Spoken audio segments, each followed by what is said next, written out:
Something more. Chapter 9. Jurga! Darling! She ran from the gate, her hair escaping her headscarf, blowing around, stumbling and crying out.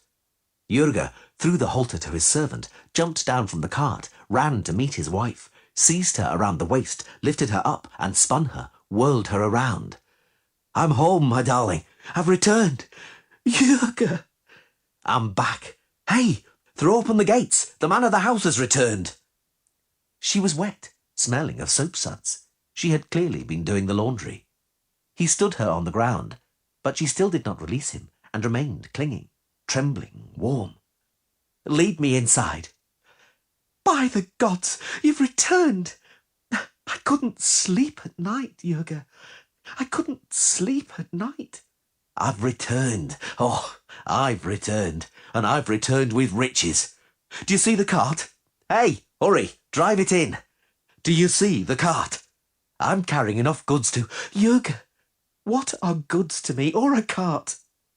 You've returned, healthy, in one piece. I've returned wealthy, I tell you. You'll see directly. Jurga? But who's that? That man in black. By the gods, and with a sword. The merchant looked around. The Witcher had dismounted and was standing with his back to them, pretending to be adjusting the girth and saddlebags. He did not look at them, did not approach. I'll tell you later. Oh, but if it weren't for him... But where are the lads? Hale? Yes, Jurga, they're Hale. They went to the fields to shoot at crows. But the neighbours will tell them you're back. They'll soon rush home, the three of them. 3?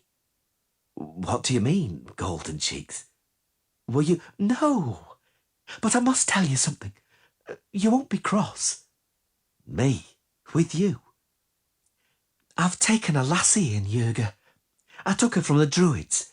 You know, the ones who rescued children after the war. They gathered homeless and stray children in the forests. Barely alive. Jurga? Are you cross? Jurga held a hand to his forehead and looked back. The Witcher was walking slowly behind the cart, leading his horse. He was not looking at them. His head turned away. Jurga? Oh, gods. The merchant groaned. Oh, gods. Something I wasn't expecting. At home. Don't take on, Jurga. You'll see, you'll like her. She's a clever lassie, pleasing, hard-working, a mite odd. She won't say where she's from. She weeps at once if you ask, so I don't. Jurga, you know I always wished for a daughter. What ails you? Nothing, he said softly. Nothing. Destiny. The whole way he was raving in his sleep. Delirious ravings, nothing but destiny and destiny. By the gods. It's not for the likes of us to understand.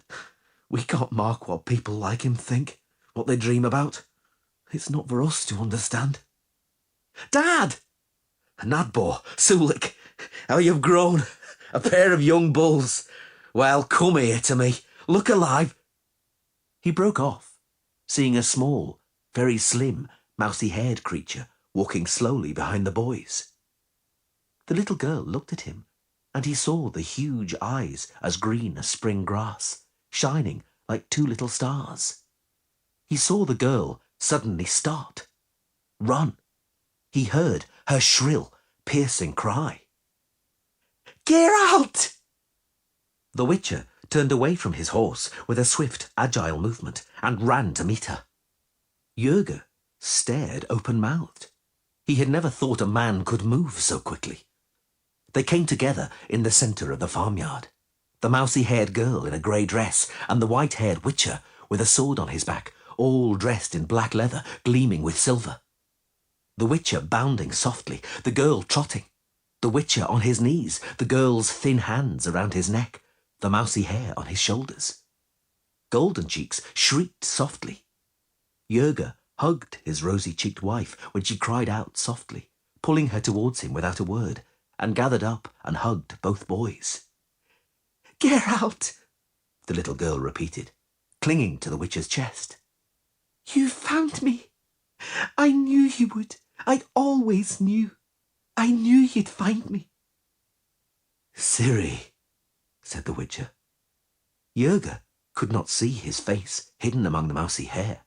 He saw hands in black gloves squeezing the girl's back and shoulders. You found me. Oh, Geralt, I was waiting all the time, for so very long. We'll be together now, won't we? Now we'll be together, won't we? Say it, Geralt, forever. Say it. Forever, Ciri. It's like they said, Geralt. It's like they said. Am I your destiny? Say it.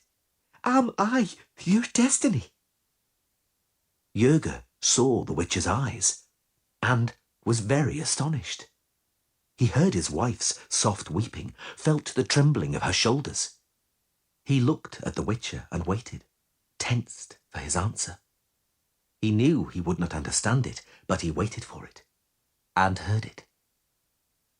You're more than that, Ciri. Much more.